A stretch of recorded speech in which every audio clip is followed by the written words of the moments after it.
Assalamualaikum warahmatullahi wabarakatuh, pemirsa Atul TV. Senang sekali saya sekarang berada di kantor sekretariat Masjid Salman ITB. Dan saat ini kesyukuran saya yang kedua adalah saya bisa berjumpa kembali dengan senior saya. Sebetulnya bisa disebut Ustadz saya juga. Saya panggilnya Ustadz saja, Ustadz Fathul Umam. Beliau sekarang yang menjabat sebagai Direktur Eksekutif Masjid Salman. Ustadz Fathul Umam, saya tahu persis di lapangan tapi bahwa alumni-alumni Salman ITB, baik yang kuliah di ITB maupun kuliah di luar, mereka memiliki dua hal. Sebagai seorang ilmuwan, mereka sangat concern dan cerdas, bahkan militan. Tapi yang lebih salut lagi, alumni Salman ini ya karena basisnya masjid, jadi spiritualitasnya bagus, dakwah di lapangannya juga bagus. Bahkan banyak saya dapatkan dari jamaah saya misalnya atau di masyarakat, mereka memimpin lembaga-lembaga dakwah. Padahal mereka bukan lulusan pesantren gitu. Ini menarik bagi kami di masyarakat. Konon katanya juga Masjid Salman ini diberi nama oleh Soekarno. Ya, betul. Jadi ini juga mungkin memberikan efek khusus kali ya Pak ya. Ya. Bagaimana ceritanya Pak? Memang Masjid Salman ini termasuk masjid yang pertama di lingkungan kampus. Iya. Ini berawal dari sinar-sinar kita. Di antaranya ada Bapak Profesor T.M. Sulaiman, Profesor Sadeli, dan yang lain-lain untuk mewujudkan ada masjid kampus ini. Semula kegiatan Jumatan itu sangat jauh dari sini, cukup kira-kira ada 2 kilo dari sini. Dan masjid ini itu berawal dari kegiatan awal sekali itu Jumatan yang dilaksanakan di Aula Barat ITB. Ya. Oh, masih di aula ya, belum ada masjid ya? Belum ada waktu itu awal mungkin sekitar awal tahun 60-an, akhir tahun 50-an. Ya. Kemudian para aktivis waktu itu bersama-sama dengan beberapa dosen merencanakan untuk mengusulkan mendirikan masjid. Itu dipelopori antara lain oleh Profesor T.M. Sulaiman. Waktu itu masih sudah profesor. Kemudian ada Profesor Sadeli dan ada tenaga-tenaga yang lain, misalnya. Mereka semua masih hidup? Masih hidup.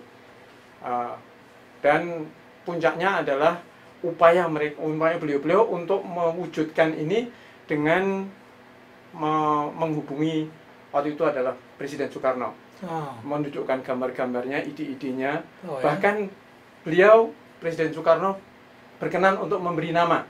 Masya Allah. Yaitu nama Salman. Kok terfikir ini kemudian menghubungkan ke Soekarno, kira-kira benang merahnya di mana ya Pak ya? Secara gerakan dakwahnya itu.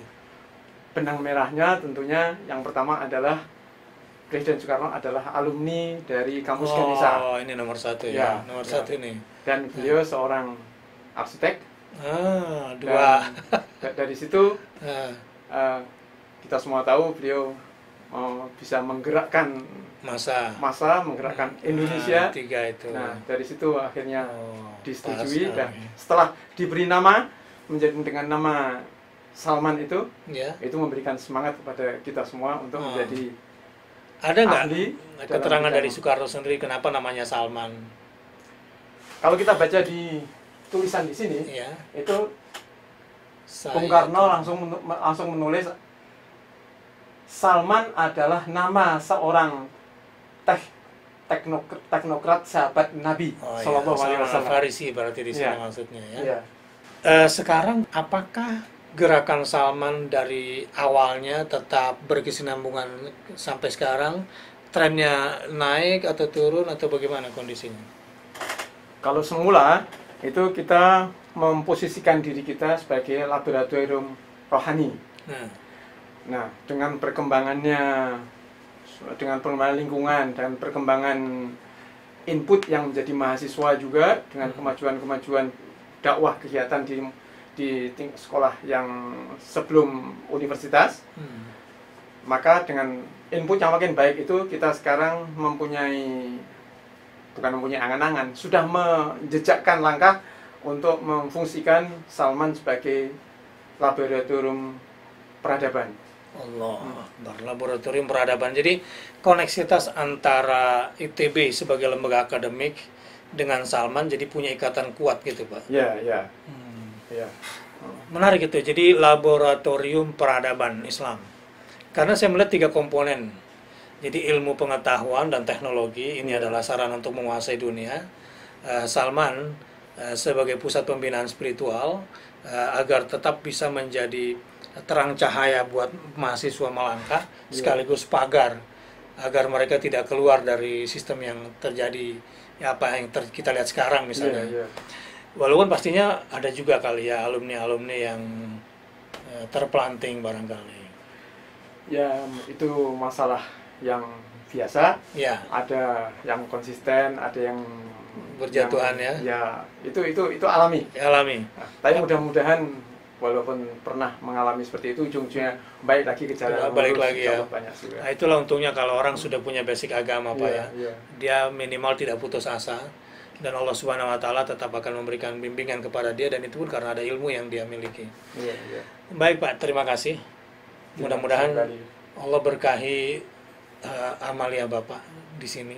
Mudah-mudahan kita bersama-sama di sini. Iya, Allah berkahi juga usia dan keluarga, dan mudah-mudahan ini sebetulnya sangat mulia. Mungkin kalau saya boleh bilang ruangannya mungkin kecil, masjidnya terlihat sederhana untuk konteks kekinian, tetapi cita-citanya mewah, gerakannya agung, dan materinya insya Allah akan membangkitkan peradaban Indonesia, Pak. Amin. Mudah-mudahan bisa jadi contoh nih buat masjid-masjid kampus lain seluruh Indonesia. Wassalamualaikum warahmatullahi wabarakatuh.